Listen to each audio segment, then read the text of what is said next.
700 power stone equals 1 chapter. 1400 is equal to 2 chapter.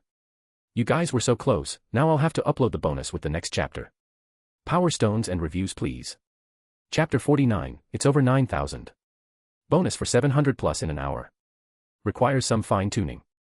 That literally makes no sense, the four thought collectively, each glancing at the others, silently trying to piece together the logic, or lack thereof. Surzek's eye twitched, lips slightly parted as if stuck mid-thought. Ajuka looked like he had seen better days. Falbium wasn't asleep but still didn't seem to process anything.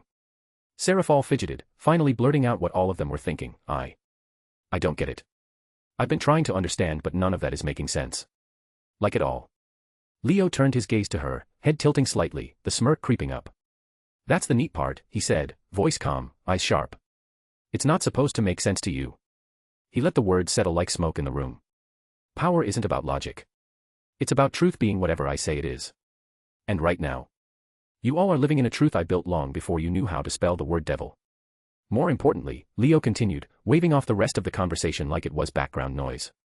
Ajuka. The named devil calmly met Leo's gaze, expression neutral. You, Leo continued, are one of the few devils that aren't a complete disappointment. The other Satans were visibly surprised at the praise, but Leo didn't spare them a glance. While I could berate you for not being thorough enough or for lacking in certain regards. Leo trailed off, then gave a dismissive shrug. It would be unfair, you were never born to conceive the things that I can. He tilted his head slightly, almost as if studying Ajuka like a curious specimen. You aren't the greatest mind I've ever known, let's be clear, but you are undeniably the best the devils have produced without my intervention, and that counts for something. I want you to learn a few things. Improve the reincarnation system. Make it cleaner, smoother, less crude. There was no insult in his voice. Just blunt honesty. Originally, I had a great many things to say, I could have called it primitive, inconsiderate, lacking finesse, Leo admitted with a faint smirk. But in the end, it's a difference of perspective. And it was true. Leo still held a certain respect for Ajuka. Unlike himself, who had cheats, allowing him to casually create systems that surpassed the evil pieces. Ajuka had built his system through his own effort, working practically blind in comparison. That, in itself, was worthy of recognition. You worked with what you had, Leo continued. I can't fault you for that. However, Leo continued, his eyes narrowing just a fraction, voice dropping into a colder register, that still doesn't excuse you. His gaze swept over the four Satans. Impotent rulers, he spat, the disgust in his voice rising once again. You lot were given everything on a silver platter. A ready-to-follow populace, unquestionable power and the greatest minds. His lip curled in faint disdain. I made sure of that. And then, without giving them room to speak, he continued. Yet you ended up being. He exhaled sharply through his nose, almost like the thought tired him. This. There was no need to elaborate. This encompassed everything, their stagnation, their failures, their mediocrity dressed in titles and paperwork. Frankly, now that I think about it, Leo mused, leaning back slightly as if speaking aloud to himself. I should have just made Rhenias the queen. His eyes gleamed with an inner fire as if reliving nostalgia. She would have been a leader with spine. A ghost of a smirk played at his lips, as if he found the thought amusing, or perhaps bitterly ironic. Since original Lucifer didn't care much about Rhenias at all and regarded her as a failure. At least then, I wouldn't have had to witness this circus you call governance. As Leo paused, Flavium, who has been silent the entire conversation, finally spoke up. Can you please tell us what really happened at the end of the Great War? Falbium asked, his usual sleepy expression gone for a moment, replaced by focus. He wasn't in charge of the military for nothing. Behind that laziness was a mind that observed more than it let on. Leo raised a brow, pretending to think, then gestured vaguely with his hand. Standing around feels informal. The space in the hall twisted subtly, reality bending. A throne emerged behind Leo as if it had always existed in a layer of reality they couldn't perceive. He stepped up and sank into it with effortless confidence, legs crossed. Now then. He rested his cheek on his fist. It was a very large manipulation, he said lazily. Involving relationships predating the existence of devils. A bid to outsmart the greatest manipulator to ever exist. A small, crooked smile touched his lips.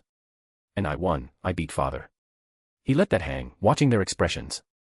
Even if the price was letting my own child plot behind my back, letting him betray me on the battlefield and pretend like I didn't know what was going on. His fingers tapped once on the throne. Even if it meant possibly allowing the creation of a being comparable to Great Red. He leaned back. Which part exactly do you wish to know? Because I'm not giving you the full tale, I don't have time to waste on pointless storytelling. Pick a part. And ask wisely. How? Falbium's voice broke the silence, quiet but heavy. Leo tilted his head, his gaze lazily falling onto him. How what? Falbium clenched his fists slightly, not out of anger, but to steady himself. How did you return?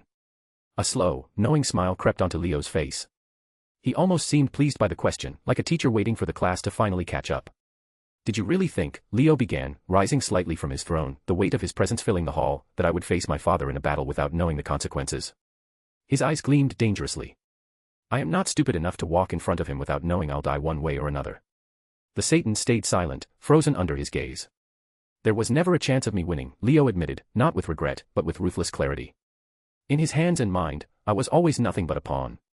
His lips curled into a smirk, though there was an edge of bitter truth beneath it. But I am the greatest mind of heaven, even if not comparable to father, there was always a chance to kill him. The words hit like thunder in the quiet hall. With enough planning. Leo added, the confidence in his voice unshakable, unyielding. He let that linger for a moment before narrowing his eyes slightly, as if weighing them. Tell me, he asked, his tone almost casual but the weight behind it pressing like a mountain, how much do you know about Trihexa, the beast of the apocalypse? It is a beast written in the book of Revelation, Ajuka answered evenly, his mind racing to connect the dots. Other than that, there is no real information about it. Well, Leo drawled, pointing casually toward Ajuka, Namu, with whom you currently have a contract with, by the way. Ajuka's eyes widened. Leo continued smoothly, his voice tinged with that ever-present condescension. She is the mother of Trihexa. And she has also been an ally of the devils for a long time. The room seemed to still as Leo's words sank in. Father, Leo said, referring to God with cold familiarity, was weakened by a young Trihexa, and further weakened due to the clash between the heavenly dragons, Draig and Albion. His smile sharpened.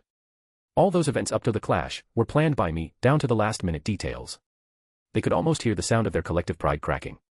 There were some variations, Leo admitted with a casual shrug, but in the end, I was the one holding the cup of victory. Wait, Surzek spoke up at last, frowning, the heavenly dragon worked with you. Not with, but for, Leo corrected him smoothly, as if explaining something painfully obvious to children. We have a familiar contract. He glanced toward them, reading their faces like an open book. You just saw him, did you not recognize him? Seraphal, whose mouth had been hanging open the entire time, finally found her voice, though it came out in disbelief. I thought he was just the wielder of the sacred gear, not Draig himself. Leo chuckled lowly, almost pitying. You underestimate me far too much, young lady. Seraphal blushed slightly at being called a young lady, but given the context, she couldn't really argue.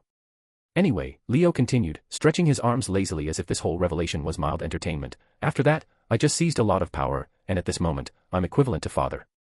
So, in essence, he flashed a grin. I won.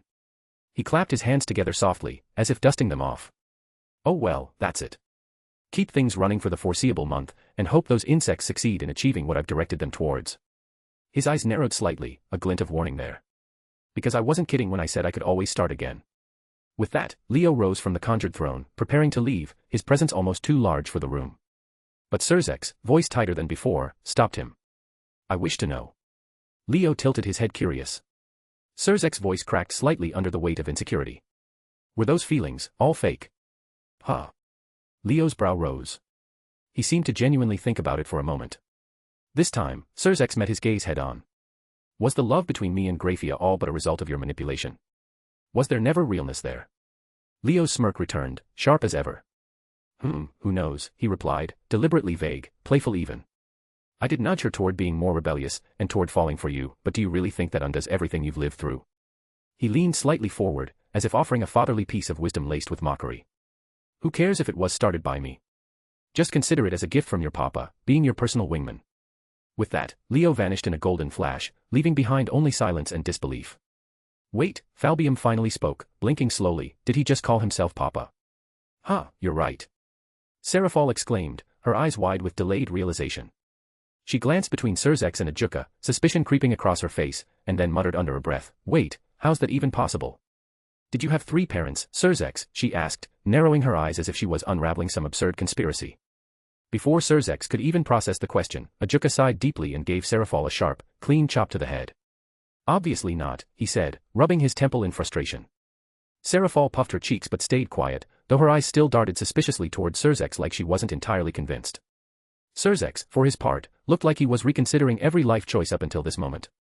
Leo appeared soundlessly beside Tiamat, golden light dimming like the fading glow of a dying star. The scene that welcomed him was amusing, to say the least. Tiamat, utterly regal and unbothered, held up a fully furred-out Kaneko by the back of her head as if she were inspecting a curious trinket.